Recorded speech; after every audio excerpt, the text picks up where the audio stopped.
We are live. Boom, look at that. Instantaneously. Hi, Katie. Pleasure to see you. Haven't seen you in a long time. We have here Derek. Pleasure to see you as well. Somebody has the virtual background on. Karen Jitman Sinanan. Karen is in the forests of Trinidad today. That's great.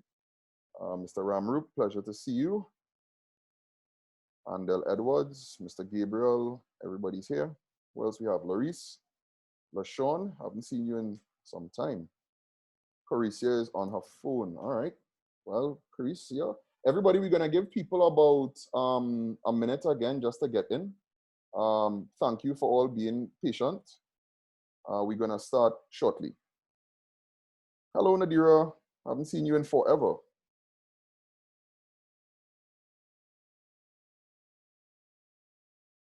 Now, just for housekeeping rules, before I let Prof kick us off, everybody's microphones has been manually muted. Y'all can't currently unmute your microphones.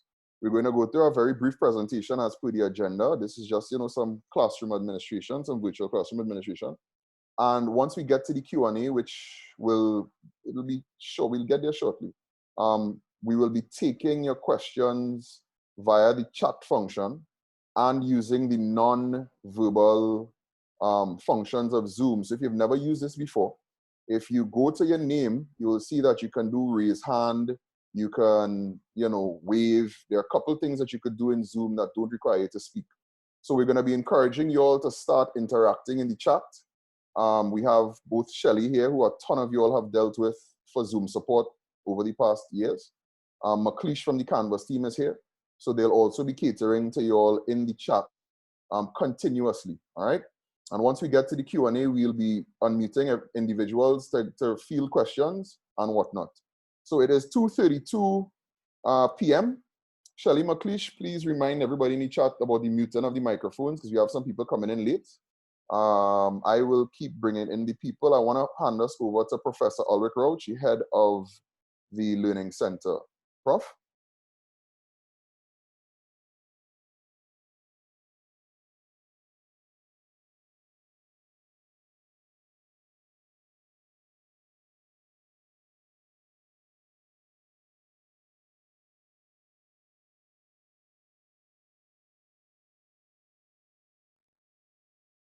Prof, I have you back yet?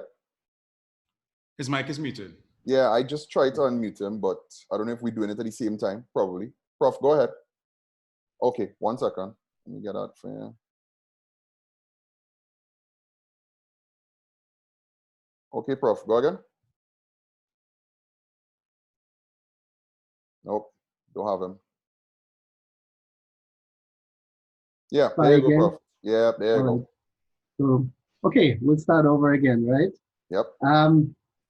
So thank you, everybody, for coming on short notice. And I know it was short notice, and I know also that it's not been as well communicated as we would have wished. But given the importance of the matter, I realize, of course, that there are a lot of people that have skin in the game. We all have skin in the game.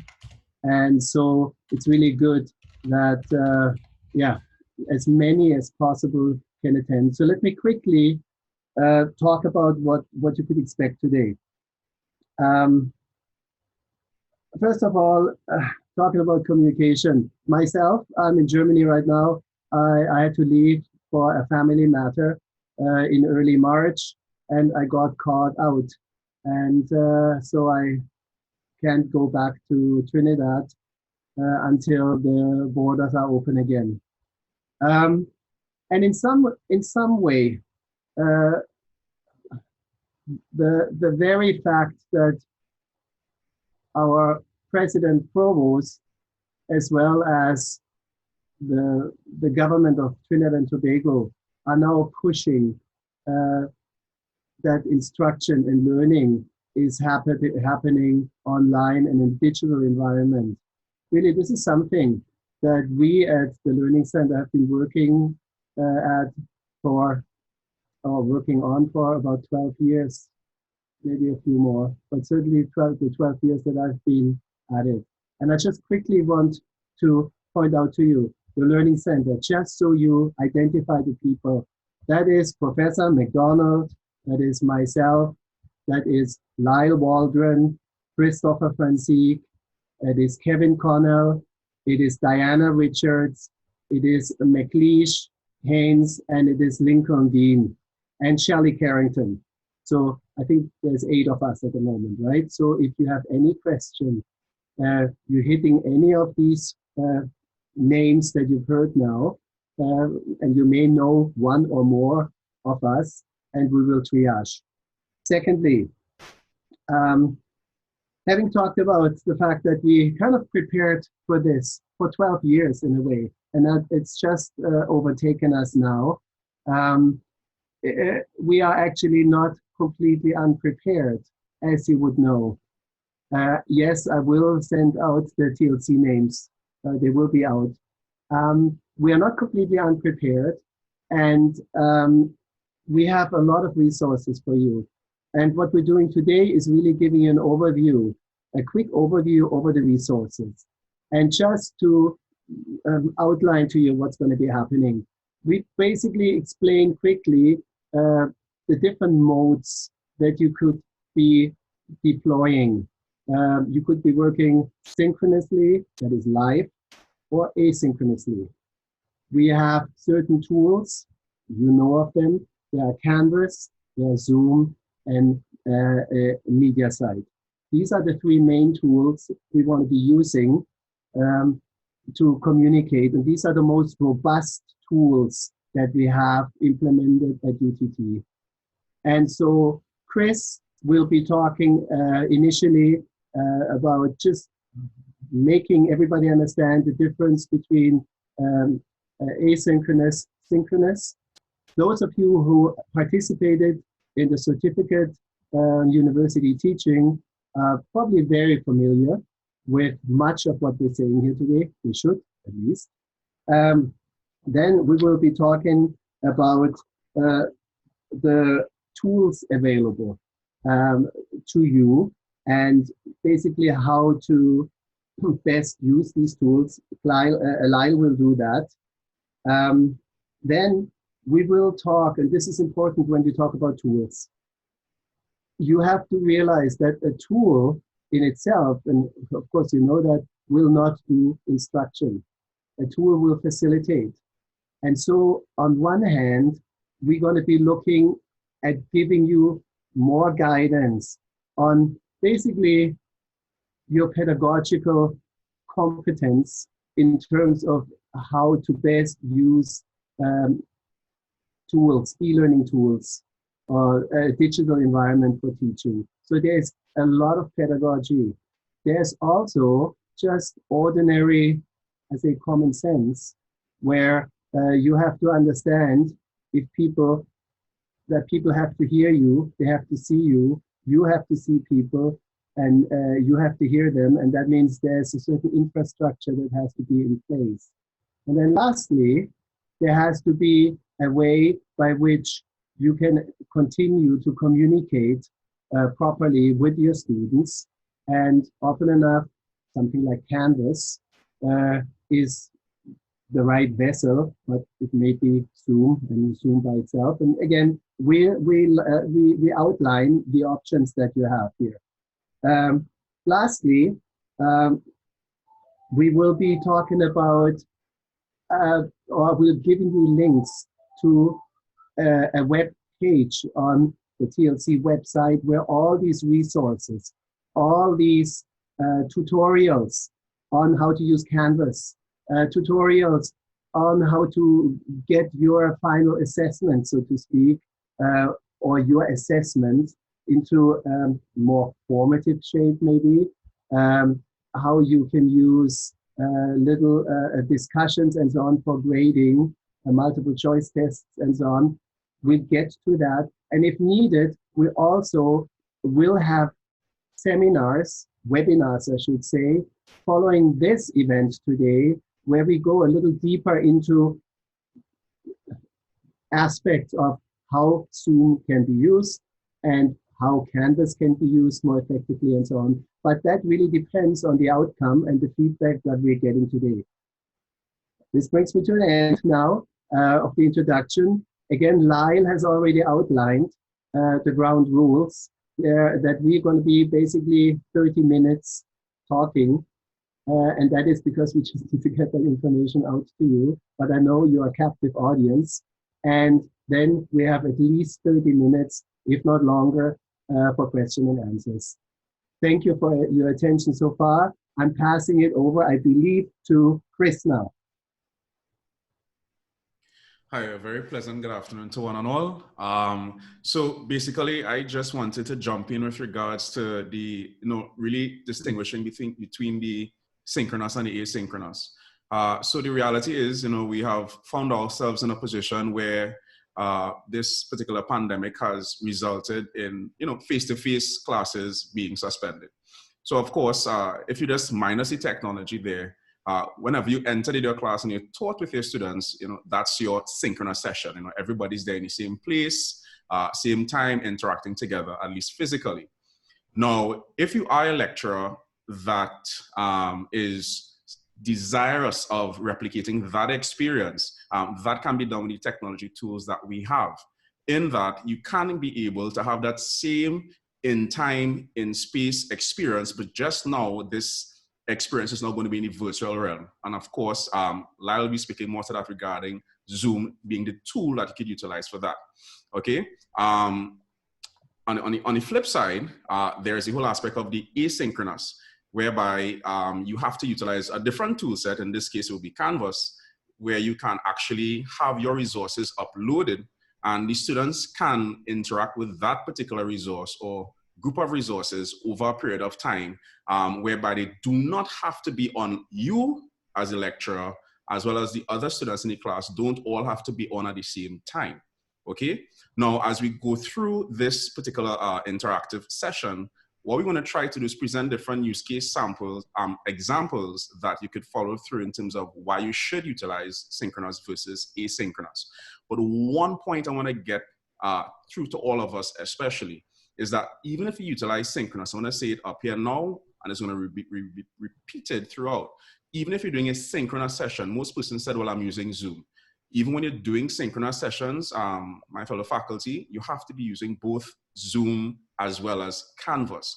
Zoom will allow you to extend and create that virtual classroom, but at the same time, Canvas allows you to be that repository whereby you could take attendance, you could have your quizzes there, So there are features in Zoom that allows you to have polling, but when you're talking about really a synchronous session, you must have a total ecosystem and learning environment, all right?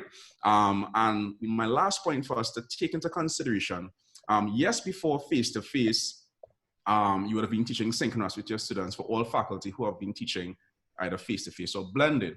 Now that we are working from home and therefore students are learning from home, you have to consider now that if you're still going to do synchronous sessions, what's an appropriate time for that? And as well as you may even consider if you had part-time students in your classes before, you could consider the asynchronous as well. So it's not there's no mandatory choice in terms of be it synchronous or asynchronous, but what works well for you as well as what works well for your students. All right, so I just want to give Lyle the opportunity at this point in time to dive straight into the tools that we have at TLC that you would actually be using to map the learning environment experience that you want your students to enjoy. Thanks a lot, everybody. That was a seamless handover, Chris, because I was kind of talking to Ms. Khan on the side. So we're doing chat and we're doing everything else. In particular, everybody, before I get to the nitty-gritty of going through the individual technical components, one of the things that we really wanted to do today is to remove things from the realm of promises and bring it to something that you could see, touch, hear, and feel. I like how Ms. Tyson Noel looked up immediately like, okay, you're not selling dreams, well done. So a lot of the things that Chris has done for CUT and that we've all done in workshops, I like how you're laughing at it, right?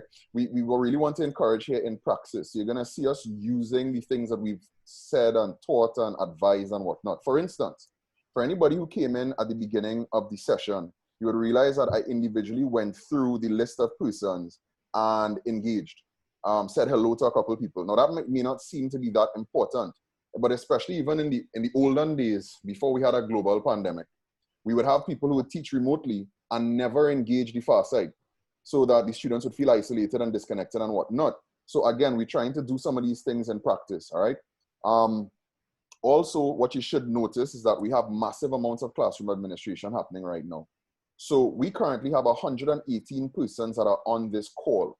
This is not a webinar. Everybody here, Adrian, Bihari, Dheeraj, all of us, Andel, we can all actually communicate two-way. To be able to best manage this call with 117 persons on this now, obviously we can't just have chaos in the classroom, in the virtual classroom, and have everybody speaking. So some of the things I want to encourage you all to do from now is get familiar with the interface from what would be the student side. We have what we call non-verbal cues. You all could do things like raise hand and a couple other things. Maklish is actually going to be in the chat explaining to some of you all how that stuff works. If you have colleagues who can't connect, so I'm just going through some more housekeeping to my TLC team very quickly. If you have colleagues, thanks Maklish for using the thumbs up. So that's very dope. If you have colleagues that can't connect currently, this is what I was talking to Ms. Cara about. I currently have some people coming into the waiting room, not seeing a meeting and disconnecting. So they're not aware that there's a waiting room in Zoom, which is okay. We're also recording this meeting so that if you or some of your program colleagues need to come back to access information, it will be readily available. So housekeeping aside, let me try to get back to the agenda very quickly because we really want to get to the Q&A. We currently have 3 tools in particular that we've curated for the use of the university. We did not come accidentally or incidentally to Zoom, to Canvas, or MediaSite. As a national university, these are large format platforms that many of our peers and colleagues I have friends at UC Boulder, they're a Zoom school, they are a Canvas school, they're a MediaSite school, Florida International University, UCF, I could go on and on. I'm sure you all have friends and peers at other institutions that also use all of these tools. So what we're advising, especially in this kind of panicked time for a lot of y'all, let's kind of stick to what we can encourage and support. We're not in any way, shape, or form. In the days before COVID, we would say, use technology, feel free, but just keep in mind, if you're not inside the selected tools or the selected framework, there's only so much support that TLC can give to you. So that we're now in this global pandemic, I'm actually a little more strongly saying, look, we have tools for synchronous, tools for asynchronous, let's use them, because that's where and how you're going to get support from Chris, from myself, from Kevin, from Maklish, from Lincoln, from Shen. So to briefly go through those tools, because I want to get straight to that Q&A. For asynchronous instruction, and if you don't understand what asynchronous instruction is, that's fine. You can chat openly or privately. So that is for on-demand instruction. I'm a big podcast person. I don't have time to sit and listen to programs when they're on live, so I can get this when I can. We have MediaSite and we have Canvas. Now, I'm going to spend less time on Canvas because most of us here are already familiar with it, and Christopher himself will speak to it a little later down. But MediaSite, for those who've never even heard the term before, is in effect our on-campus internal YouTube, right? And using that as a term. So that if you have video content that you would like to have depth and breadth of understanding, did the students look at this video? Where did they look in the video? Were they having problems in the video? And a host of other feature sets specifically for video and video hosting, right? This is what we have the MediaSite platform for. As a side note, all of the tools we're discussing right now could be used in standalone settings, but all, not almost, all the tools use Canvas as the nexus for distribution to students. By that, I mean, as a part of your course and course shell, where you have your written content, your PDFs, your PowerPoint, your Canvas pages that help the students navigate through your content, you can also use MediaSite videos linked in there, all right? Lisa, you're still with me? Derek, I see you nodding your head. Mr. Balladin, I haven't spoken to you in forever. We good? Okay, we good. Yes, that's that engagement thing again, Rolly. I know. I'm trying to be as brief as possible, all right? So we end up linking these videos as we would for a YouTube video onto the Canvas page. Students then have one point of access for all of these technologies, but in particular for asynchronous technologies. They will go to Canvas, they will have their course information, their instruction, whatever quizzes and assessments to test their knowledge could be there as well, including submissions. I want to let Chris deal with that. And of course, the links to MediaSite videos. very briefly to run over to the synchronous technologies. We're currently using the obvious major one right now in Zoom. Once you get to the point that you're comfortable and confident enough in Zoom, you can have an active, synchronous, two-way face-to-face class without dispensing with the majority of the classroom administration items that we're required to manage. Classroom administration items, things as simple as attendance, all the way over to, we have attention tracking as a feature in Zoom. And when we do another Zoom refresher, we're gonna go through some of those things, as well as things like group presentations and the rest. I just got a story last night from a colleague at another institution. There's a parent in their committee who's concerned because one of our lecturers wants them to do group presentations in physical spaces during a global pandemic. Wouldn't advise it. If we could figure out ways to utilize technologies like Zoom and allow your students to do group presentations, one-on-one interactions, even administrative things such as lecturer-student consultations, that can all happen via Zoom, all right? So I wanna get back over to Chris. Those are the primary technologies: Zoom, Canvas, media site. When you're using Zoom, inevitably you're going to still have interactions in Canvas that will allow the students to participate in interactions and written assessments and whatnot. Chris. All right. So the question is, most times when technology is shared with and given to educators, they see it as what it is, technology. But one of the things I really want everybody to understand is that technology simply augments your ability as a teacher. That is basically what it does, right? Instructional technology augments your ability. So it allows you to extend whatever innovation and creativity that you would have, brought forth in the classroom. It allows you to extend that in a virtual sense and even become a lot more creative. So if persons at one point in time told you, you need to engage in differentiation instruction in a classroom. So for those who have heard that term before, it talks about, creating different layers of content for your students. You might tell yourself, well, that's very difficult to take place in the physical classroom. But when you have technology that allows you to extend into these areas.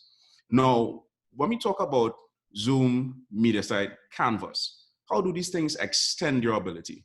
Let me just drop it back a bit. Us as faculty, we engage in teaching, right?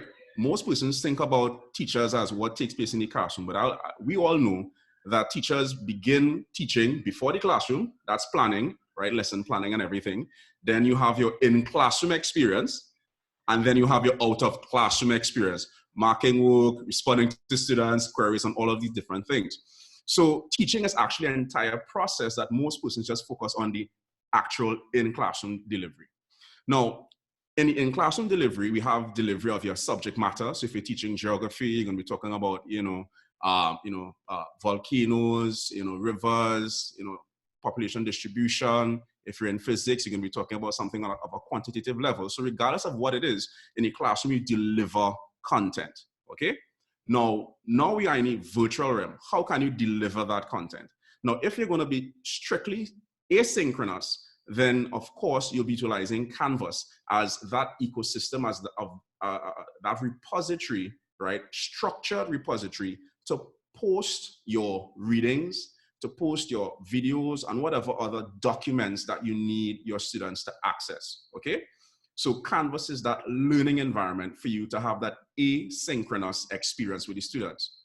Now, one of the things I want to point out as early as possible, now they are coming forward later on this year. So if we take away this whole COVID-19, TLC has been working on an e-learning policy, and there are certain requirements and recommendations that individuals need to maintain and adhere to, okay?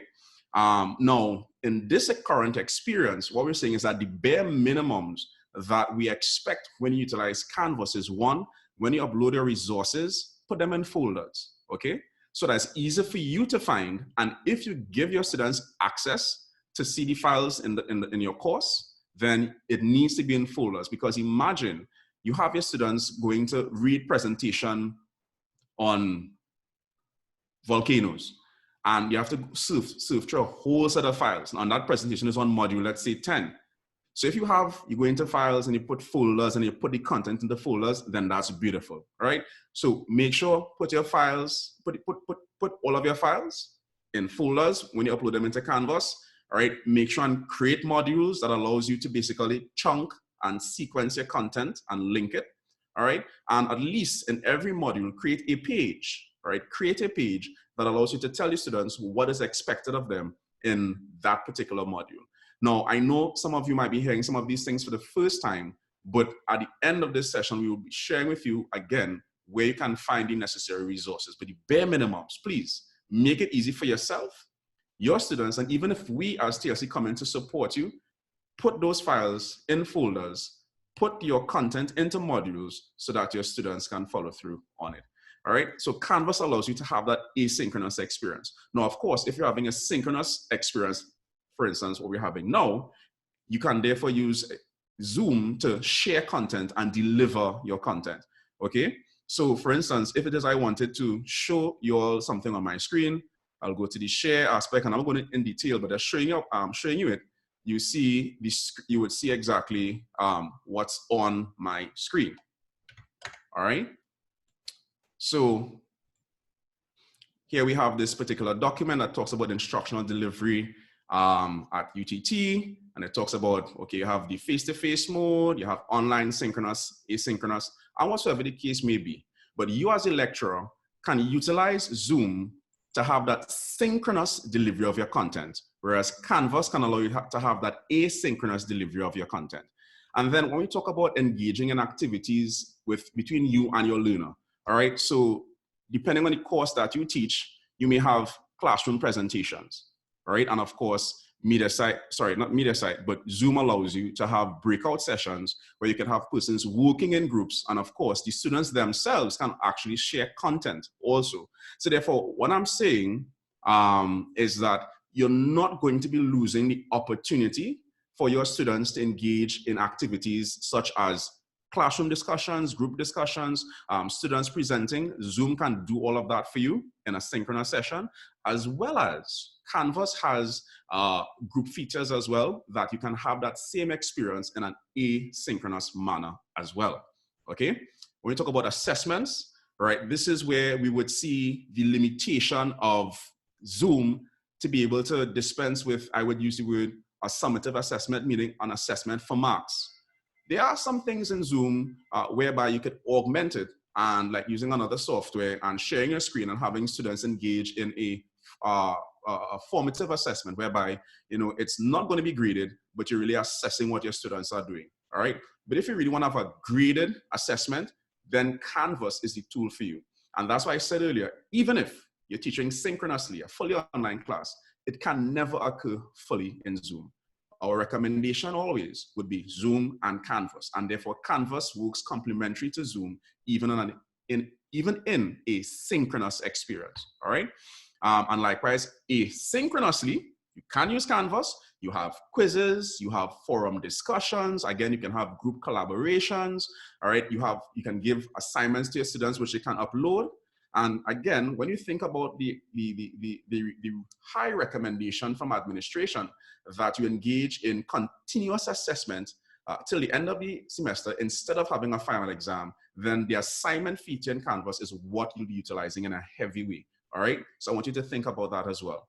Now, in closing off, because what I've been doing is going through the different type of instructional experiences that takes place in a face-to-face session. So you deliver your content, you engage in activities, you may have assessments in class. The last two, some persons don't pay too much attention to, but they're actually very critical. And it's something that Lyle said earlier on. One is motivation, right? Students need to be encouraged, motivated, and that can, of course, be done synchronously as we see in Zoom, as well as on Canvas on the asynchronous side. You know, every week, send out a message to your students, explaining to them what expectations are for the week, and at the same time, fielding questions and just sharing, you know, infusing your own style and personality into your course, utilizing the announcements in Canvas, all right? So, and lastly, classroom management, you saw all of, for those who came in early, you would have seen, you know, Lyle engaging, the mics are muted and so forth. many times when persons have a lecture or an instructional session on Zoom, what they do is that they allow students to basically, have their mics unmuted. And that could cause a lot of feedback. That could cause a lot of distraction for you as the instructor, or even if another student is actually presenting as well. So as an instructor, you have the capacity to mute and unmute your students' mics. Also, you should allow your students to have on their cameras as well, because you remember, this is still an instructional session, even if it's virtual. And it's very important for you to be able to pay attention to the body language of your students, even as you present, or even as others present in your session, all right? And therefore, there are ways that you can send a message to your student requesting that they put on their camera if in fact it is off, all right? And basically, that's it for me in terms of how you can utilize either Zoom or Canvas in terms of being able to extend the features that you experience in the classroom. So before I hand over to Lyle, just want to look at the pros and cons of it all. So remember I said earlier, with the asynchronous aspect, your students are able to consume your content on demand. So with the asynchronous, you and the other students don't all have to be online together. You can upload your written resources, your video resources, or even your audio resources. And your students can consume it at their particular time frame, especially if a student doesn't have too good a device to have a synchronous session. All right. Sometimes for those who have used Zoom before, you would have recognized that your students may be dropping in, dropping off, dropping in because their connection is poor, all right? So if you have an asynchronous experience whereby the students can go on at their own time, if they have poor internet connectivity, it won't be as bad for them. As opposed to if it's synchronous, there's going to be a measure of frustration for them trying to always log back in Zoom, and so forth. So these are some of the considerations or some of the things rather, you can take into consideration when you're deciding on whether you want to deliver your course for the rest of the semester synchronously or asynchronously. And lastly, with synchronous, I think by now you should see all of the benefits you can have, right? This live interaction, everybody here, I'm seeing your faces, being able to interact, persons are interacting in the chat. So synchronous virtually allows you to have that wonderful experience that you would have had throughout the entire semester in a face-to-face realm. All right, and therefore, throwing it back over to Lyle. And this time, I'm not going to take 15 minutes to unmute my microphone. Thanks, Chris. So, yeah, right? So very quickly, let me just get back to our agenda here. There's one thing I want to introduce you all to right before we go straight to the Q&A, which is most important. We really want to hear from you all in this time. We understand the difficulties and the isolation that we all feel. I mean, I've been doing nothing but consuming news on COVID-19 since January. I think by now you've heard the head of TLC and Professor Roach, Christopher, and myself. If you find we sound pretty calm and relaxed for this chaos period, as Prof rightfully said, we've been dealing with this for some years. We've been trying to get adoption voluntarily, but someone said never waste a good crisis. So here we are. Again, for people, yes, Katie, I know, right? So for people, again, just a quick recap, I hope you all notice we're really working hard. I'm flipping through literally 7 pages of a full grid. I can see everybody. I can't remember the chap who's just lying in his bed because he took his camera off wisely. So, and again, for this session, we've allowed that flexibility with us being co-workers. But I want you to put this in context for your students. And again, I want to speak from the non-COVID position. I don't want to add to the real panic that we should have and the fake panic we shouldn't have, right? For some students, we all know that we have, I use the word challenges loosely in UTT with video conferencing in classrooms and whatnot, infrastructure and whatnot. TLC's long-standing position has been, look, we have this tool and we could use this to do classes. Allow the students to stay home, allow the lecturers to stay home. It works really, really well for people in the after hours when it's getting late and you're trying to navigate campuses at 9 o'clock in the night and whatnot, all right?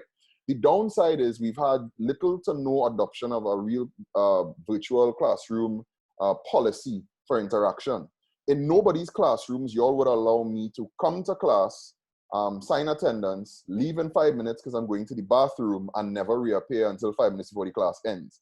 Y'all would take umbrage to that. So in many ways, if you have this flexibility on the student end, it's a fair trade-off to keep your camera on. It's a fair trade-off to mute your microphone. Yes, I know you have a dog in the background or a baby crying. But let's try to find a quiet place because you don't have the stress of traveling. You don't have to leave a campus some hour of the night. The same way that you'd have to find childcare if you're in a physical classroom, find some childcare for these 3 hours for your class if we're doing a virtual class, right? So in all of this, as much as I know y'all are obviously focused on content delivery and in some cases assessment, because I have a ton of questions here about, we have a group presentation too, we want to do that, we're going to get to that. Just keep classroom management things in mind. Some of the things you should be asking yourself is, how am I going to get attendance? We have ways to show you that. How am I going to be able to check X or Y or Z or some interaction or receive whatever? We have those things. And to show you all where those things exist, by a show of hands, because I'm hoping that Maklisha has been dealing with the nonverbal characters, how many persons have ever seen this website before? So I'll give you all a second between chat and trying to figure it out, right? So again, this is an engagement point. I'm trying to engage you all and actively encourage you all to participate in this virtual session. Casey, I hope I pronounced your name correct, Ms. Pereira Smart. I see you look on your face like, yeah, I know, but I see you look on your face like, I ain't never see that website in my life. Yeah, okay, I'm not mad at you, right? I'm not mad at you. Stefan, I see you taking a ton of notes. Here's the good news, Stefan, right? No, I know, but here's the good news. We are recording the session and we'll be posting the link. So like for me as a student, sometimes I love to go to class and not have to write and just really soak in what you know, Stefan, because you're the subject matter expert. Take your notes. I'm not stopping you. Take your notes. But just keep in mind that, you know, you could really hit us up, ask questions, and interact with us here. This is TLC's Instructional Design Depot, and I want to take 30 seconds to really thank Chris for making this happen, right? We are very, very, very fortunate in TLC. I'm very fortunate. I work with some of the most competent people I know at arm's length, Christopher being one of them. He is all 128 of us and all of our peers who are not here, our greatest resource. I say this, no issues, all right? We're lucky to have him. Unfortunately, we only have one Christopher. So please, everybody, don't email him at the same time as soon as we end this session. Pretty please with a cherry on top. Please, please, all right? This Instructional Design Depot website that I'm hoping Maklisha Shelley will put in the chat, just in case you all don't know, we will also send out an email to everyone with the names and all the things that you all were asking. Right? We're going to try and corral that for you all. Is a place you all could go to right now to navigate and get a lot of information and assistance for some of the things we've been doing here. This is a crash course in less than an hour. There's a lot of information. So between it being recorded and having this kind of stuff, I want to really calmly say to you all, look, don't worry about it. If you didn't get something in this session, don't be like, oh God, it was too fast. Take your time, navigate this website. You all are going to be surprised that everything's been there. And as my math teacher in high school, who I used to give too much trouble, used to say, let some common sense prevail. TLC clearly did not rush and put this together in the past 2 days. So these resources have been there forever. We are not lying when we said we've been prepared. Fair enough? In particular, I want to get everybody's attention on the support page and the tutorials. One of the reasons we opted to not rush out a technical tutorial today is because, quite frankly, as Christopher rightly said to me in a meeting we had yesterday, the information is there, we shouldn't duplicate it, especially because we don't have the time right now to duplicate it. We're trying to triage things, right? Right here for everybody to see, we have a 10 video series showing you all how to get started with Zoom and a lot of the features and functions that you see we're using today. All right. Now, one of these features and functions, I'm going to stop the share briefly because I really want to pique your interest. And as I said, Lynette, I don't want to sound like I'm selling dreams, right? One of the normal contemporary classroom activity you all would do, I've been a student all my life, is you put us in groups to work. I'm going to do that right now very randomly for 1 minute and allow Christopher to talk to one group just for a minute. Chris, I'm not doing this forever because I want to get to the Q&A. And I'm going to allow the rest of you all to speak to me in a separate group. So give me a second. Let me assign participants into 21 rooms. No, let's not do that. Let's go to 2 rooms and I'm doing it at random, right, everybody? So I'm going to see you all back in 1 minute. Open all rooms. There you go. Interesting. All right. There we go. We're coming across. There we go. They're going. Bye-bye. Watch your pairs go. This is fun. Maklish, you're still with us, right? What I'm going to do, Maklish, is I'm going to put you over in the other room just as a FYI, right, Maklish? Just give me a second. I'm just trying to find you here very quickly. Mary Lewis. Oh, no, Maklish actually went over there randomly. Nice. Okay. So for everybody else that I have in my room here, what I've done just very quickly and randomly, as you could tell, is I've split us up into 2 groups. So right now, we literally have Christopher over there doing a group exercise, a theoretical group exercise, as I am over here speaking to you all and talking to you all. So again, because this has come up on a few questions about assessments. Yes, you all can do, you all have some serious power here to do assessments. Again, this is a demonstration more than it is a tutorial, all right? Obviously, we're gonna spend the time to get you all comfortable enough as quickly as we can to do some of these kind of things. Let me just let them know that I'm bringing them back in 30 seconds. Broadcast a message to all, 30 seconds to return. Now, this actually is one of the reasons why, as a platform, Zoom worked very, very carefully with higher education institutions in the United States of America for a very long time. And it's very, very, very well suited in many ways to higher ed. The one thing that we've not spoken about, and I'm not going to be able to do it here on a technical level, but I can say to you all it can be done, is annotation and writing, right? It's really important for the math people and the science people and the drama people and the art people to do annotations.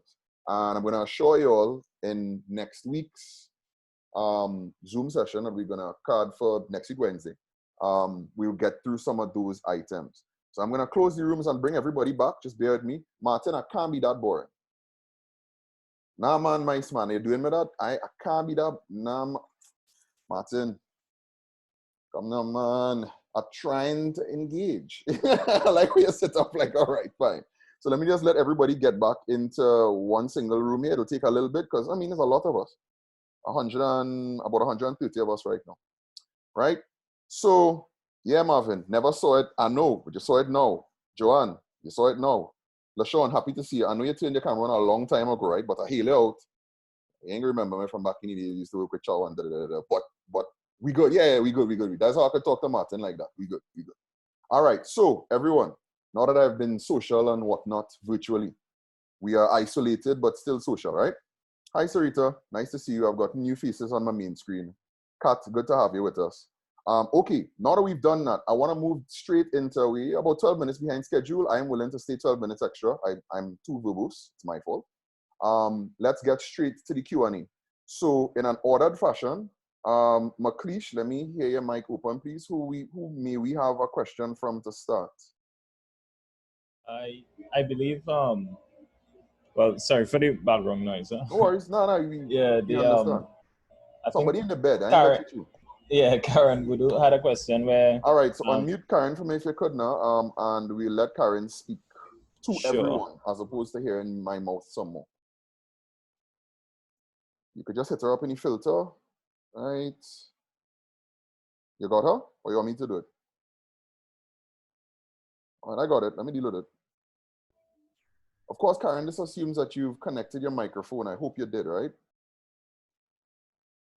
Oh, somebody's calling. We'll have to wait. Okay, I get the same thing I had with Prof. There's a lot of people, huh? All right, so what I'm going to do is I am going to, Karen, allow you to unmute yourself and hope that we have enough order that everybody's not going to do it at the same time. So Karen, Budu, your camera is also off. Maybe McLeish, she's in hiding. She may not be there. So let me move to someone else that I can identify is actually here. Who are we going to take the next question from, McLeish? Oh, Shelly. I don't know, Shelly, if you have somebody with a question. Please jump in, Shelly, by the way. I don't want any McLeish bias. Yeah, go ahead. Shelly, go ahead. Hi, Lyle. Hi. We have two persons with their hands raised right now. Who do we have? Mr. Adrian Lutchman. Yes, Mr. Lutchman. I can actually see his hand raised. I'm going to do the unmute here just to seal off things here. Adrian, your mic is unmuted. Talk to me. Hi, good afternoon, everybody. Good afternoon, Adrian. What's your question today? Well, as I've done a couple sessions via Zoom already, and to be honest with you, I mean, we're having problems. See the same problem you're having right here in this discussion, where you're calling on people, you can't get them to answer. You have people with mic problems. And then there's the general distractions that occur with the feedback and crossover. And I know we're not looking for the ideal solution, but I just pointing out that these things are real distractions and very, very difficult to work with in the real world. Right? Okay. Okay, thanks for that. If that is it, I want to address it. So I'm going to leave your mic unmuted just in case. Well, you're already muted. Fine. So this is where and why, Adrian, I've been hammering so much the classroom management and classroom administration side of this and allowing Chris as an instructional designer to speak to the pedagogy. So that, for instance, one of the reasons that I would strongly suggest in a classroom setting that we have to mandate, mind you, on a policy level from academic council, and not even just us here agreeing here, that cameras have to be on in virtual classrooms. Is it can't be a situation where I'm sitting down calling you, and there's a picture of you there, but I don't know if you're actually there or if you got up because, you know, you went to the bathroom or some legitimate reason, or of course some less than legitimate reason. So that's one. As far as the feedback goes and the background noise and the whatnot, like somebody just said there, they have some seriously loud rain pouring here. So, you know, they're not too sure if they'll be able to ask a question. But one of the things you've not had in this session, Adrian, I want to point this out, with 128 people, is we've not had any feedback. And we've not had any old noise in the background. And that's because I've exercised a very firm posture and policy that I may want to add. TLC has written and sent to academic council on more than one occasion. We've already issued guidelines to not the current provost, to the former provost, to alleviate a lot of those things. And I believe, Adrian, to finish answering the question, and to be fair to you, these things may not have filtered down from the places that we did, you know, send that information to as subject matter experts in video conferencing, as subject matter experts in instructional design.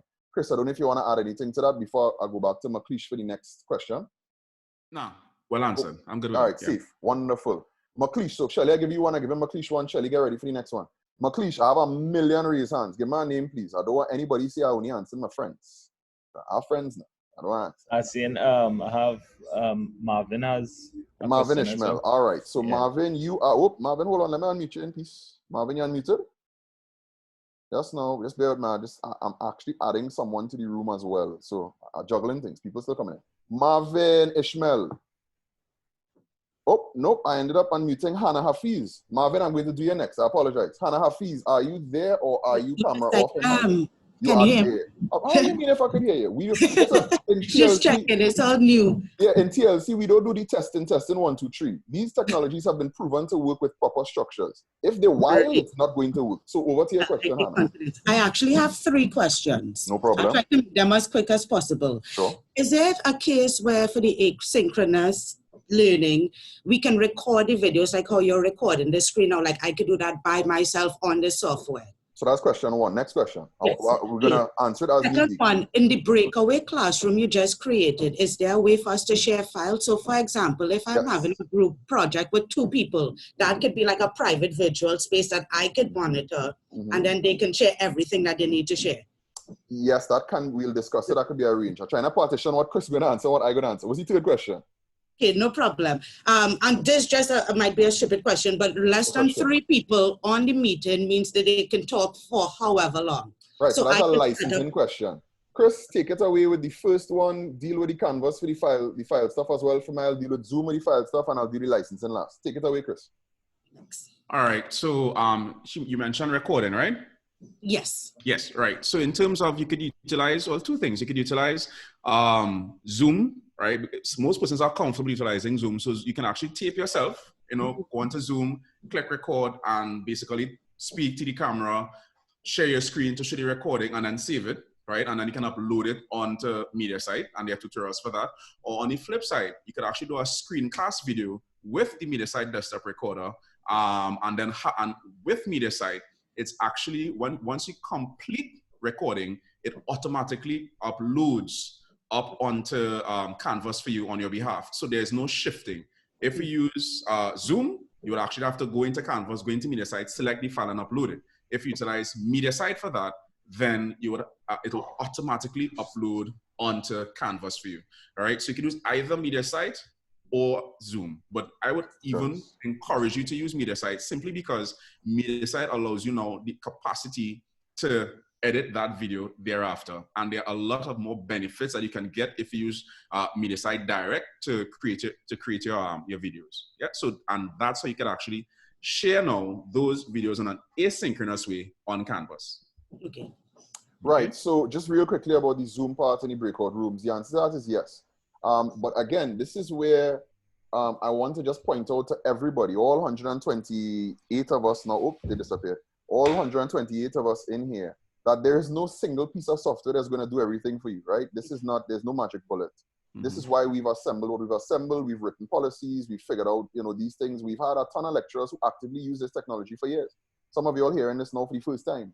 The MHA program has used most of these things heavily for years. We have other lecturers that don't want to isolate a name because you know how these things go, who've been using a lot of these things for years. Now, specifically, Zoom does have a send file function. And it's something that by default, as the primary Zoom admin, I've disabled to mitigate viruses and those kinds of issues. Now, I'm saying that to say that does Zoom have the capability to do exactly what you asked, Hannah? Yes. Is there a process we could do to get it done? A process a little more than just click a thing and make it easy? Yes. I would actually say to you, while you're doing your Zoom sessions, breakout rooms or otherwise, they have space on your Canvas course shell for them to do those kinds of things. So that we're using Canvas as that nexus for your learning. Zoom is taking care of what we're doing right now, which is this face-to-face synchronous interaction. But things like file repositories and this and that and the other, even though Zoom does the file, and what happens to the file? It's on their laptop, it's on the other person's laptop. But it's not really in that collective place where you two can administrate and manage it. Make sense? And Lyle, Yeah, let me just jump in on that because I saw a Please. question in the chat similar to it. And somebody was asking if you could use, well, basically explain how to utilize both Zoom and Canvas simultaneously. So the reality is when we use the word simultaneously, currently as we are on, let's just say we are currently on Zoom, all right? And Canvas is always there. So all your students have to do, if you want your students to, as you're discussing something as we are now, you could simply share your screen, all right? And of course, log into Canvas. And then you could direct your students, okay, if you're telling them that I want you to go to a specific module, you click on it, you go to that module, and then you could describe and discuss whatever you want your students to do. And then you could tell your students, okay, for the next 15 minutes, please engage on the activities in this page or a specific activity. And then, of course, they will still have Zoom open, but we'll be working on Canvas in the browser. Yes. And then, of course, you just tell them, all right, guys, time is up. Let's come back into Zoom and we're going to have further discussions. So that's the nexus, and well, that's the flow. It's really about how your workflow is. So, in the beginning, when you're classroom management, you can just tell your students, okay, today, we're actually going to be having some discussions here. Then we're going to pop into Canvas and come back in after. And therefore, you can always prep them and let them know to have a browser open to deal with it one time. So that's how you can have that simultaneous and synchronous experience utilizing both Zoom and Canvas. And the main thing is just click share, show your screen, show the students where to go, and then have them interact, and then tell them to come back into Zoom to further discussions, just as I did right now.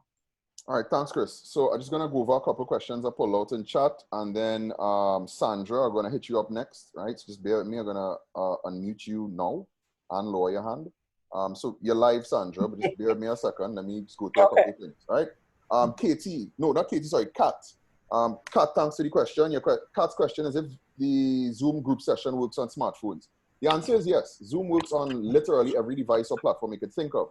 However, Christopher and I mean, we literally speak every day on matters regarding online and distance learning. Our current position is that for classroom interactions, virtual interactions like this one, we would not recommend that you all allow, and I use that very loosely, students to interact with a device smaller than a tablet. And again, it's about thinking about screen size here more than anything else, right? So that my cell phone has a pretty large screen compared to cell phones of old. But I don't think we realistically could say that in terms of a quality assurance idea, we could have a PowerPoint presentation here at the same time seeing you, Hannah, or seeing you, Sandra, or seeing you, Alicia, and really having a robust classroom interaction like this. So I'm saying, and Christopher, we spoke about this together, we're saying that, look, we think like an iPad or a Samsung Galaxy Tab may be okay-ish because it's about 10 inches. But realistically speaking, the undue burden of having to travel to San Fernando, sit in a room, whatnot, has been removed. It is reasonable to ask that you participate on a laptop, desktop, but not a mobile device for now. The other side to that, Kat, is while both phone companies here are currently rolling out LTE, and we are seeing much better speeds, the other problem we have with using cell phones devices, most of the time people are connecting on 3G and LTE and causing massive classroom distractions akin to what we heard before, right, from Adrian. because they're choppy, the video is bad, the audio is bad, you can't hear them, they're delayed. So that for right now, we would strongly suggest to encourage students to use a headset. I know a lot of us are not using a headset right now, and the reason this is working is because of the classroom administration we've done. Or in Chris's case, a USB headset. To have a reliable internet connection, Kat. So that would mean that wired is always preferred, but nobody actually does wired. Wireless is fine. But if you're in a house where there are kids and other family members watching Netflix and doing other things while you have a class, it has the potential to slow down your internet connection.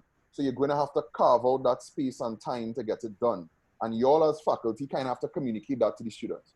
So laptop or desktop, robust internet connection, preferably a headset. We should be good to go. Kat, I hope that answered your question. Michael Sherry, important question. Can part-time instructors access Canvas, Zoom, and MediaSite to teach their courses? MediaSite singular, Mike. I'm just being pedantic.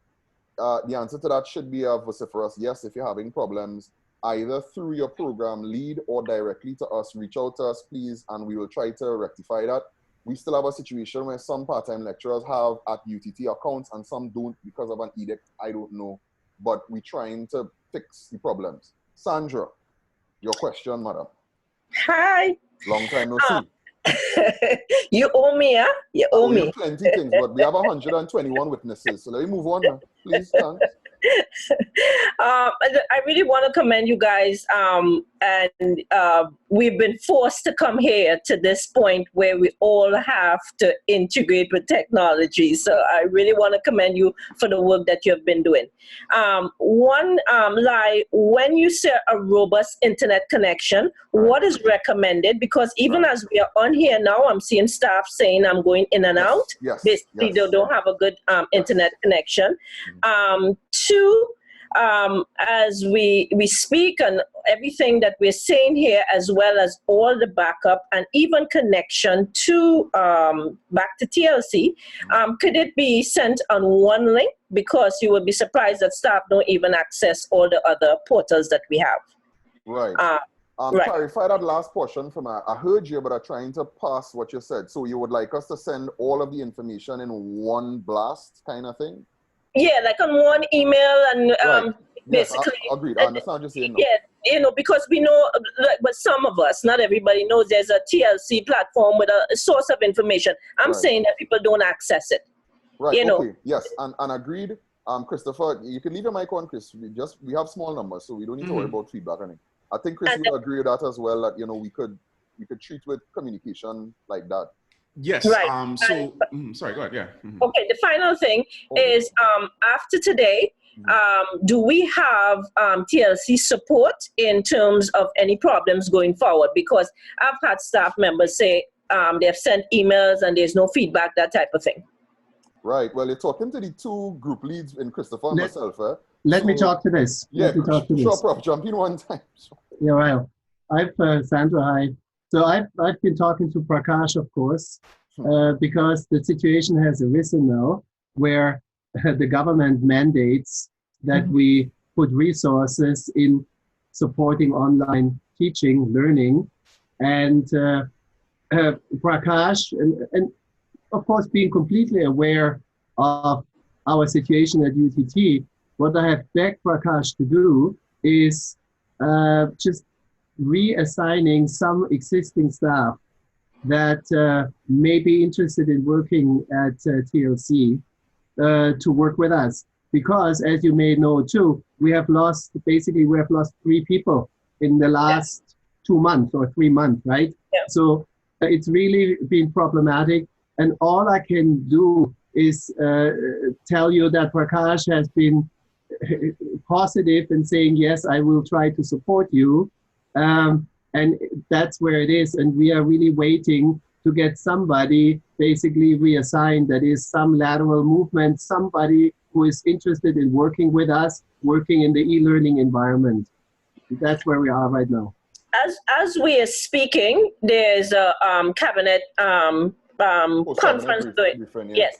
And one of the things before we sign on, the Prime Minister was saying is that this could last another 2 to 3 months.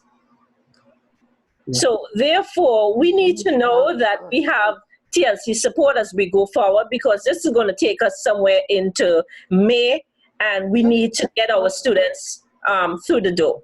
Yes, and so thanks, Sandra, and just keep on pushing, right? I mean, it's the academic side that needs to push without putting, gas into a fire. On the corporate side, it is often not understood what it takes to put some instruction in an online interactive environment. And so what you hear often enough from the corporate side is some kind of misunderstanding. Why are we asking for particular resources? Why are we saying we have to have infrastructure if we want to do the kind of interactive remote instruction? We have to have an infrastructure in place. We have to have support. So it is often the corporate side that makes it more difficult because academics themselves know. So our advantage right now is, of course, that Prakash is president and provost, and therefore there is the political environment, or let's say the social environment that we're in right now is really favorable. And I really I agree, it will be a month and it will change all the way in which we are doing business at the university. And so I think the resources will be coming our way. All right. Okay. So Sandra, to give the technical answer, no, I will not be supporting you through this. I'm tired of you, and I'm kidding. I'm just kidding. Can I just jump in just for 10 seconds? Please, For 1 minute. Sandra, I'll be in quarantine, please. So, Ms. Kyle, what I want to share with you as well is this. The reality is, and I just want to quote some statistics here, even institutions abroad, there's usually a large ratio in terms of a one-to-many when you think about an instructional unit supporting faculty. All right. It's actually very difficult to resource a learning center adequately to have that very optimal type of response we're referring to, right? And especially, I would honestly say within the Caribbean region, most universities do not have a very large academic support unit. Now, this is not an excuse. And what I'm showing is how do we overcome this particular process? That is why, as I said, for those who were in my breakout room, I had mentioned, and for those who didn't know, the reason you didn't see the instructional design depot before is because it actually was going to be launched this year. I spent 2019 working on it because having been here for the past few years, one of the main things I recognize is that given the size of TLC, we literally cannot provide that type of one-to-one support that faculty need.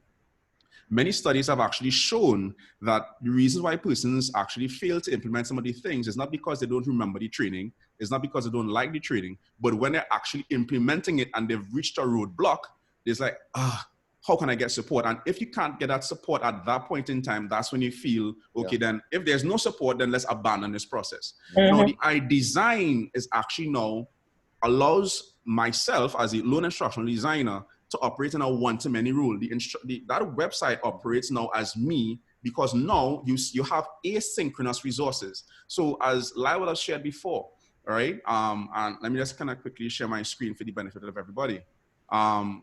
What this website has, right, would be a lot of resources. So coming soon, because certain things are not there, guidelines coming soon. That's with regards to design rubrics, because this has actually already been created. Certain things are by academic council at this point in time. So as soon as things have been approved, this will be populated here. But the iDesign Depot will actually going to have these tutorials, as you would have shared. So we have the Zoom here already, basic tutorials. So for those who are saying, well, could TLC come and do a workshop? We will actually say, yeah, we can, but you know what we want to do? Go through the resources first, learn what you can, and then where you want us to fill the gaps, that's what we're going to come and do, because we can't keep on doing the same thing over and over, right? Because we want to move to be able to engage in more innovative and creative manner, right? So after the Zoom, we have some resources. So some questions ask the question, where can I find media site, access it? Well, it can be accessed through Canvas. And with regards to, can they get training or retrained in it? Yes, some resources will be coming up here soon. By next week, into next week, this here link will be populated with some content for you to access. So what I'm basically saying is that your first point of reference for getting support from TLC is going to be this particular platform. Correct. We also have TLC's website on the UTT domain, but this has been created so that I can really engage with faculty in a very unique way. There's also a contact us here, so that even if you send emails, what this form is is that if you want specific types of support, you fill it out. So beforehand, even before I call you back, I know exactly what you want, so I can kind of pre-plan something. We can have a more in-depth discussion. All right. So what I'm basically saying is that the first form of support that TLC is offering you is through this iDesign Depot in terms of giving you a whole barrage of information. Then you have the support.tlc email address that is manned by us. And of course, regards to Zoom and this and that, different email addresses, you can send us information there. What I can say as I close as well is that we are working on coalescing all of these email support channels into one, right? Whereby we know, rather than say send Zoom for Zoom, send this to here, it's going to be in one particular area. Right. So we have been working and continue to work to improve what we are doing. And I can guarantee you, despite we're a smaller number, I believe that from what we have shown you thus far this evening, you recognize that we are intent on continuing the support as best as we can, honestly. All right, Ms. Ka, and everybody else. Thank you. Just answer the question with what internet connection. Yes, trust me, okay. Ms. Ka, I did not forget. I know we're dealing with Sandra, so I wrote it down. I'm not sharing my screen, it is right here, I wrote it down. So there are a couple of things I want to go through, but I'm coming back to you. 1 second. We're officially over the time period. For faculty that have to leave, I am quite okay with it. Please be reminded the entire session is being recorded. So you'll be able to get any extended questions and answers in there. Sarita Mahabir-Lee and Anselm Walters, we're gonna deal with your questions next because you all have diligently raised your hands. So that's 2 things.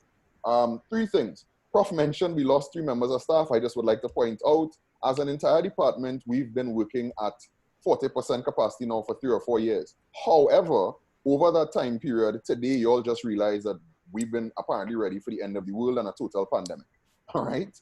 So just to let people understand sometimes, we have 3 people in total that are managing the video conferencing requests for every one of you all in this room. Again, a lot of you all know Shelly because she's my front-end person. Cassandra has to see me and John D on a ladder sometimes fixing our classroom. So Shelly does your woman service, okay, I say your woman service, to Zoom as an admin. Kevin Connell is another one of those admins who does secondary admin work, and you all sometimes contact me directly if you're not getting a response in a decent amount of time, and that's fine. It's just a few of us, all right? 1 instructional designer, yay for Chris. He does not sleep, but I wish all the best for him. We have 4 people managing Canvas, and Canvas has, what is it, Chris? 7,000 students, something like that? Yeah. Right.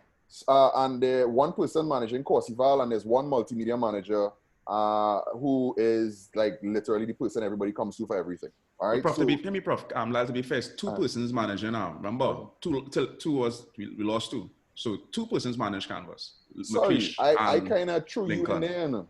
To be fair. Well, yeah, but I supervise them, so I operate. Yes. There you go. Indeed, we really have 2 people managing 7,500 plus on Canvas, right? So I just want to get that through for you all to understand context.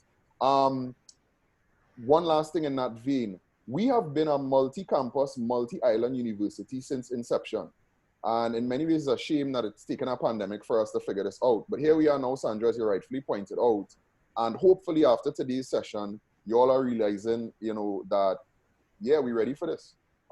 Dr. Hunt, you're here, you're seeing us, you see what we're doing.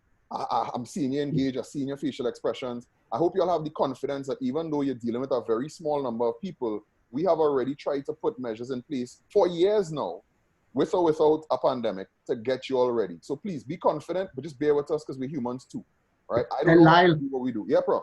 Lyle, quickly, at the follow-up, just you and Chris have probably thought about the follow-up.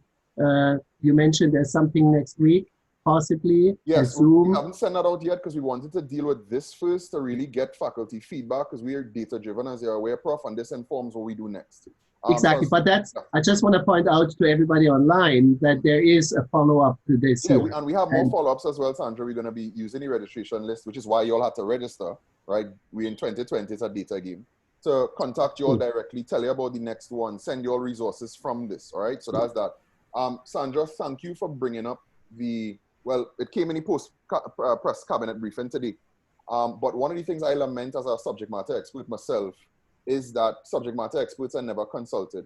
When Christopher and I last week decided we were going to finally formalize things specifically because of COVID, not because we already had all the work in place, I actually reached out to Karen Payne, the MHA program, and I reached out to a couple of colleagues in CAFA because I've done some work with them over the years to really get a sense of what was I planning for. Christopher and I had a robust and vigorous discussion where he thought 3 months and I was saying 6 to a year. The reality that we have, and this is not misinformation, this is publicly available information, we have a hyper-contagious virus that we have no known immunity for, nor a vaccine. It's going to take 18 months to get a virus out. Yes, I know they did the first virus test yesterday. It's going to take another year of testing for them to push it out to the mass public, all right? This is reasonable then to assert that I am planning now for the next 6 months to 12. Okay? I'm not planning for the next 3, I'm planning for the next 6 months to 12. What we're trying to do right now is we're trying to arrange blanket coverage for every faculty member with a license. We're currently at about 67%. No hospital builds beds for every person in the country. They build beds based on peak usage and whatnot. And based on peak usage, we've been fine. We've now moved from peak usage to surge usage. So we're going to deal with that and we're going to balance the licenses in the background. Ladies and gentlemen, please do not worry about licenses. If you don't have a license, give yourself, all we need you to do is to check before your class. Don't start the class and then realize you don't have a license. If you don't have a license, shoot an email. We will respond by granting you a license. Simple maths. We're not getting into the who paying for what right now. We're in a pandemic, all right? To answer Sandra's question, finally, I didn't want to do this now because I want to get too Zoom technical, but for Zoom, we have a basic recommendation that a user should have 1 megabit down and 1 megabit up. If you have content to share, you actually need 1.2 megabits. That's publicly available information on Zoom's website. I think it's reasonable to say 2 megs up and down is fine. No. Digital and Flow giving you a 75 megabit connection? Yes. But again, I am currently alone in my house. I had to turn off my internet television. I had to make sure I don't have things downloading on my server. I have things that I needed to sort out over here. Because any one of those things could adversely impact on our Zoom experience, right? Final thing to this for Sandra and everyone. Zoom is a hub and spoke situation. Every one of us here are actually not contacting Lyle or whatever. We're not doing a peer-to-peer connection like a phone call. What we're doing is individually, we are on a bicycle wheel connecting to servers in the state somewhere where Zoom is. So Sandra, if you have an internet problem, you will fall off. As somebody is falling off constantly in my ear throughout this thing. Because I have it set that I'm the only person who can hear this, not you all. Now, that is not necessarily as a result of Zoom giving trouble. It's not necessarily as a result of we have 103 people here. More than it can be an individual person had a flow, a digicel, drop in bandwidth. Remember, these things are also clusters in neighborhoods. And the problem we now have is everybody home. So I find my internet moving real slow these days. And I vex. But I can't do nothing about it because of a pandemic, right? So we have to kind of consider all of these things. And just to go back to the initial question, I think it was Adrian asked so long ago, a lot of this has to do with the fact that we have been operating in a use Zoom Wild West mentality. And that had to end now, fortunately or unfortunately. And that should take care of a lot of those things and nail down things and bandwidth things and whatnot. When I do the Zoom session next week, assuming it's going to happen, I'm going to cover things like sitting with a window behind you, how that affects bandwidth. Sitting with a curtain behind you moving and how that affects bandwidth. And those kinds of things. There are some basic things that we could do to optimize limited bandwidth that you all at least need to be aware of. You don't need to be me. You don't need to go and do exams with Polycom and all that nonsense. But you need to know this because when you're managing your classroom, if you're seeing some signs from a particular student, you can mitigate that and generally improve the interaction for everybody. So Sandra, nod of the head because I have your mic muted already. Question answered? That is hilarious. I just dropped in the middle of talking about bandwidth. That is hilarious.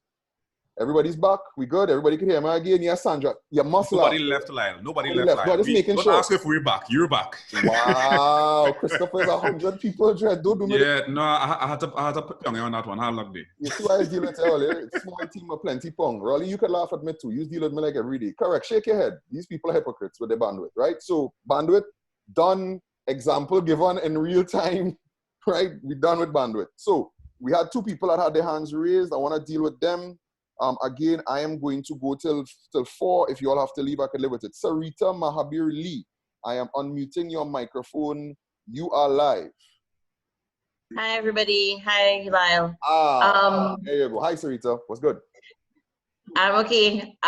So what is the benefit with using Zoom as opposed to Canvas Conference, which is also a tool that we can access through Canvas? That's one of my questions. One question. All right, sorry, go ahead. Yeah. Sorry, and the second one is, when is the instructional design website going to be up for us to use? Yeah, Chris, both for you. Right. So the instructional design website is actually up all now. So I said it was going to be launched in May, but it's currently live all now. All right. So even as when this webinar has ended, you could visit it. And as I said, and as well, my team and I, we have been working on some resources regarding quizzes, because I know persons have to, for those who are intending to do online exams, you would have resources there to give you some guidance on that. And I'll get back to that before I end this evening as well. So the website is live right now as we speak.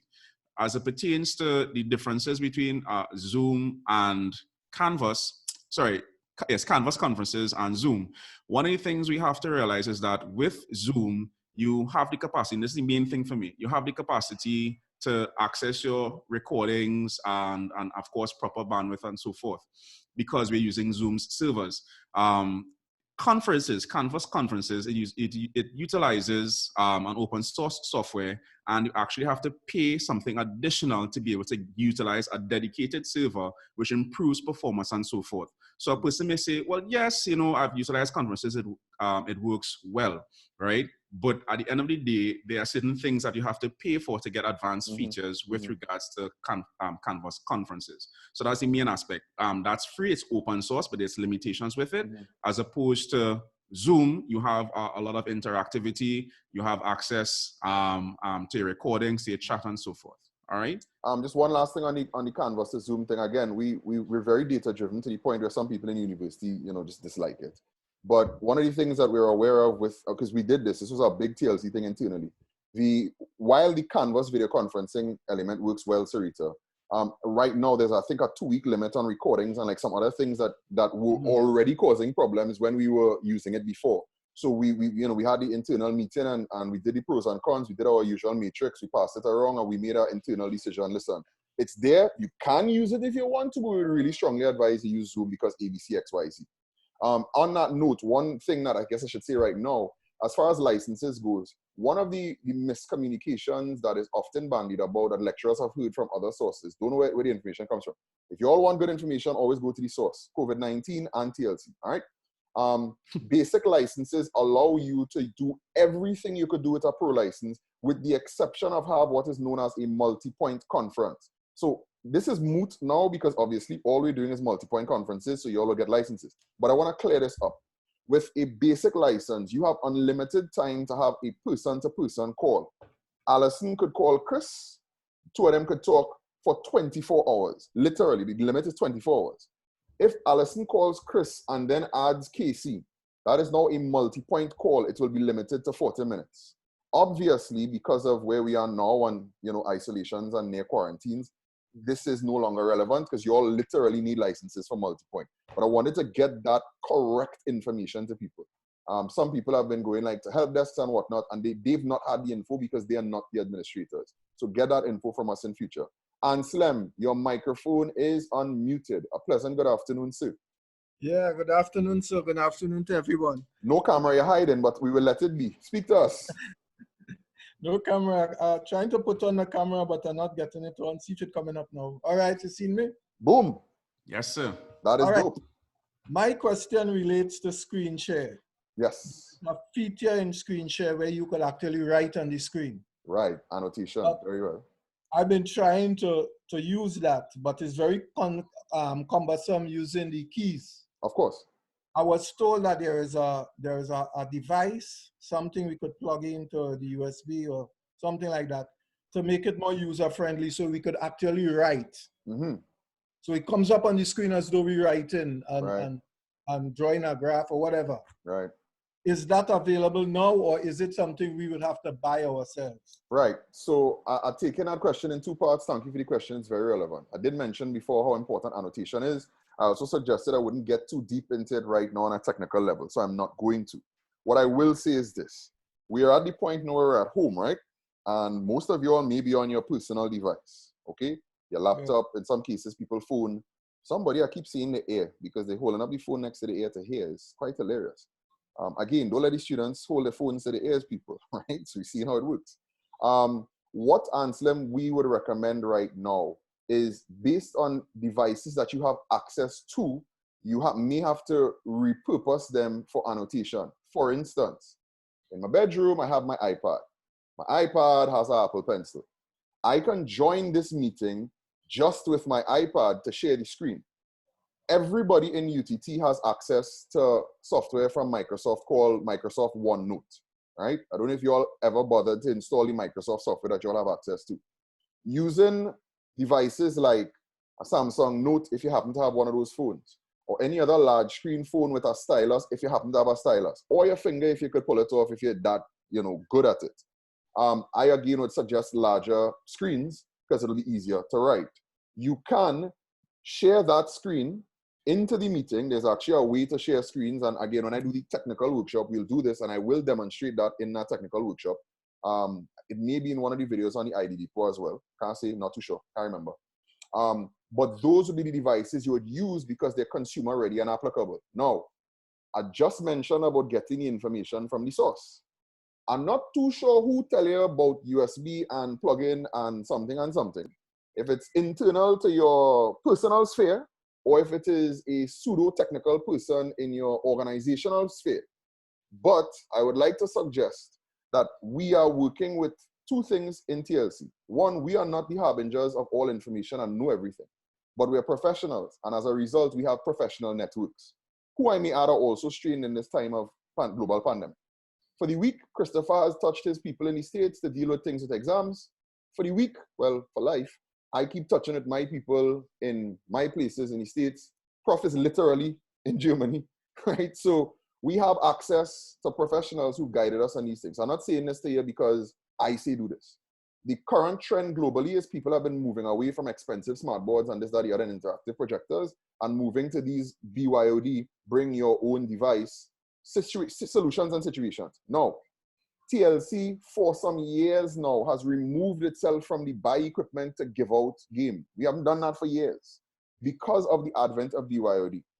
If anybody in this meeting was waiting on a laptop from the university to join the meeting, you all may not have gotten into the meeting, all right? So the question then becomes what device or devices you may currently have access to from a phone all the way up that we can maybe give some one-to-one support and get a working proof of concept for you that is far from ideal, but would allow you to perform the kinds of interactions in Zoom that you wish to have.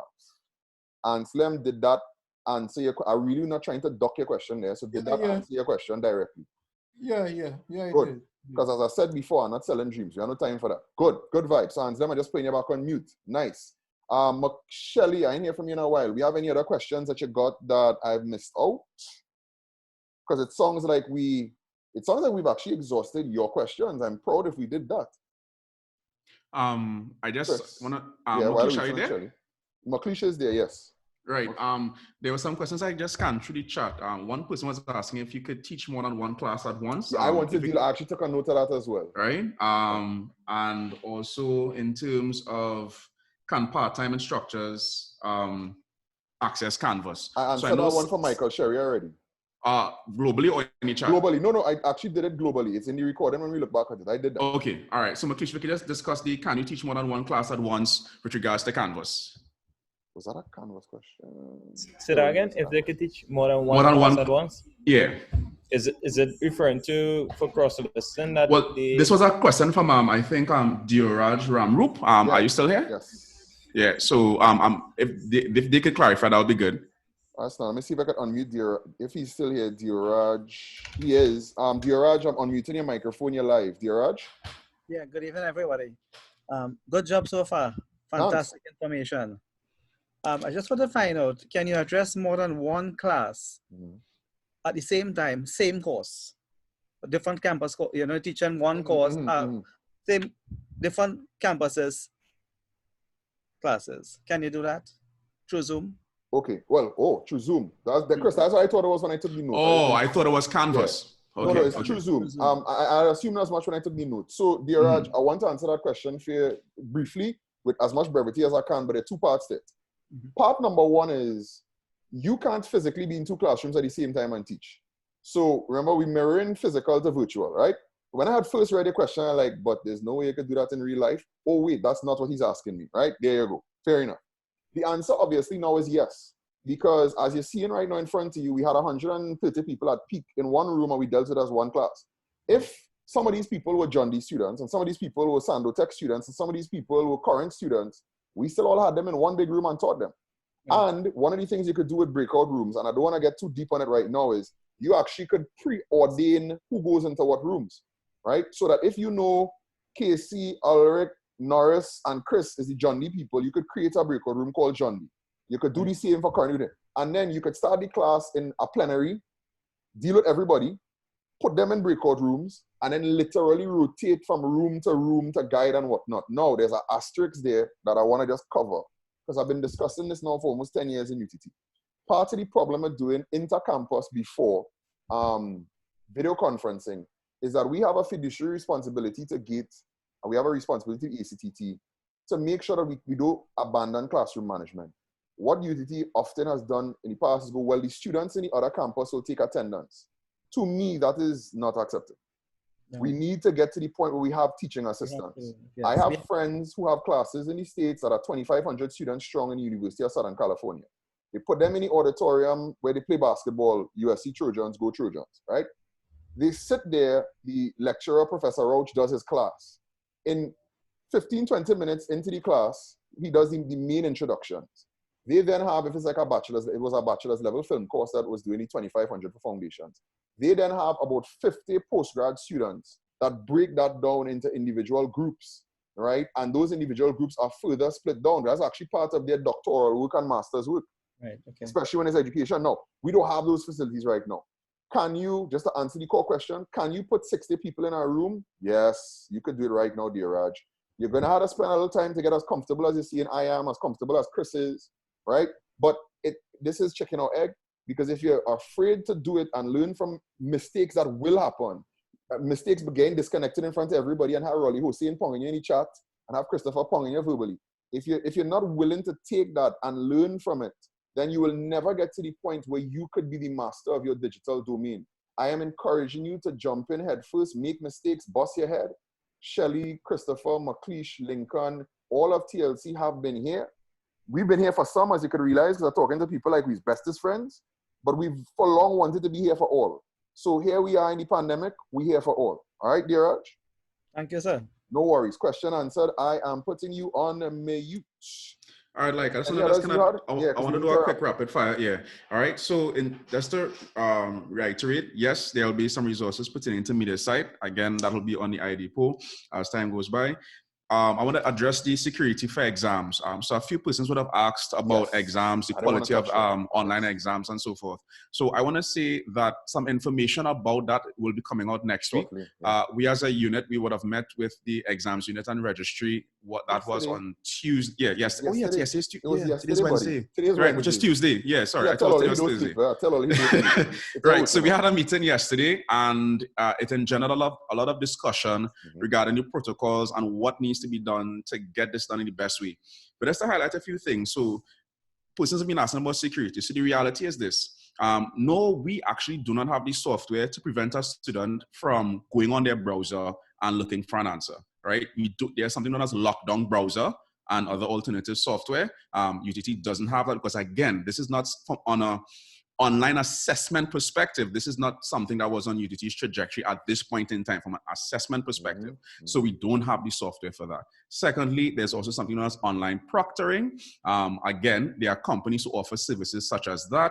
Again, UTT has not subscribed to that. So the question is, can we do online exams? Yes, we can. There are some bare minimums that we can hit, but of course, it really requires faculty to be willing to engage in the pedagogical process as well as follow the technical aspect.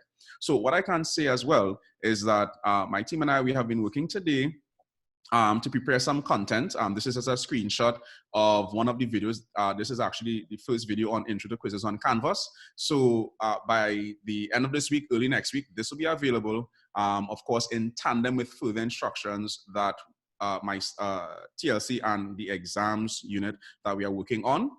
So by the end of the week, you should see some more tutorials coming up. This isn't on the ID depot as yet. We're still editing and processing and pulling things together.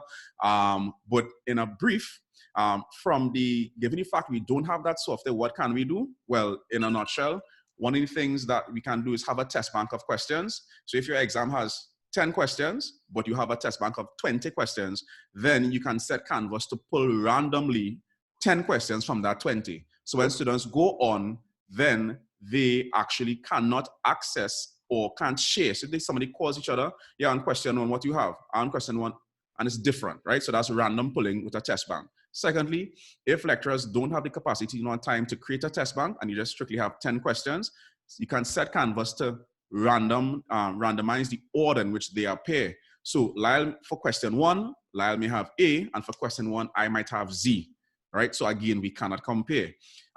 Thirdly, again, the quality of your questions. If you as faculty have access to online resources, quiz banks online, and you use them as is, you have a strong probability that your students can actually basically get the answers for your questions. Why?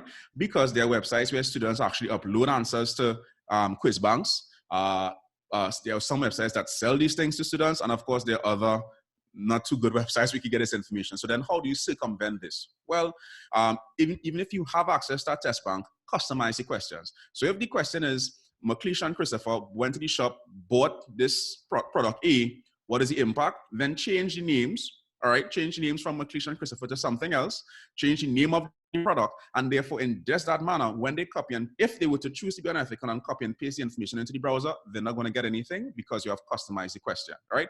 So if you have a quiz bank, customize, just change a few things in it. Lastly, even if you do have a quiz bank, you can create bespoke questions as well. Therefore, if you have created it, then for a certainty, these students won't have access. All right. And so as I would have mentioned, I would have reached out to somebody to ensure that at least with these bare minimums, that it should create that opportunity to have, minimal opportunities for cheating and unethical behavior, right? Moving on from that very quickly, somebody asked about, is it possible to have one course shell for exams so that rather than have students do an exam in a math course for this lecturer and that lecturer? Well, yes, we have actually visited that discussion with the exam council. There was some hiccups in looking to see how it can be as smooth as possible. So we are working to iron these things out. But the proposition has been made that we can actually have, an exam shell for all of the math courses that are similar. I copyrighted that, Christopher. You're no longer yes, that was your suggestion. That is my copyright. Yes, I do apologize. I'm just sharing your wonderful idea, Mr. Waldron. And so another thing as well, in thinking about it in hindsight, what we also may have to do is that for these courses, when it's time for online, and this is something that I'm not thinking about on the fly, given the fact that we cannot lock down our students' browser, they possibly could re-enter their courses and look at it. So in speaking with McLeish, I'll determine maybe you can basically hide, right? And I'll speak to them about that, hiding the content and publishing the modules so that, again, if the student chooses to go back into their course while doing the exam and look for resources, they see nothing, all right? So faculty may have to just go be in an unpublishing module so they can't see nothing. And remember, the student has to choose between, if they want to cheat, time slipping away and going and search through. Doesn't make any sense for them. All so the only thing I want to contribute to that very quickly is please take all this information from Chris as us just being transparent with you all in discussions. When and if Salima, your microphone's actually unmuted, by the way, Salima.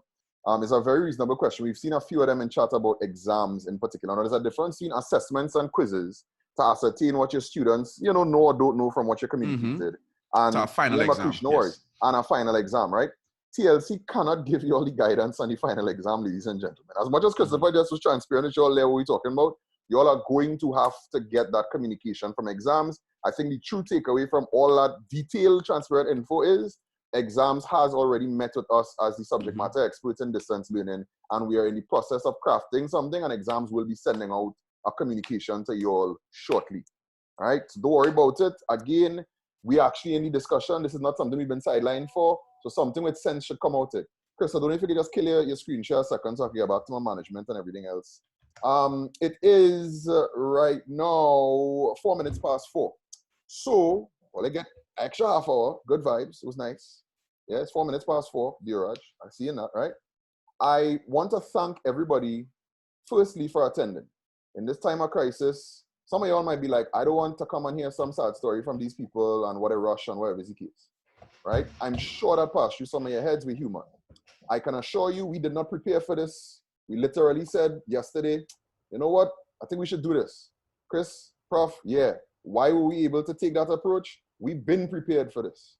Now I'm happy that y'all now know we are prepared to help y'all, even Sandra Carr, who I hope is still here to hear this, right?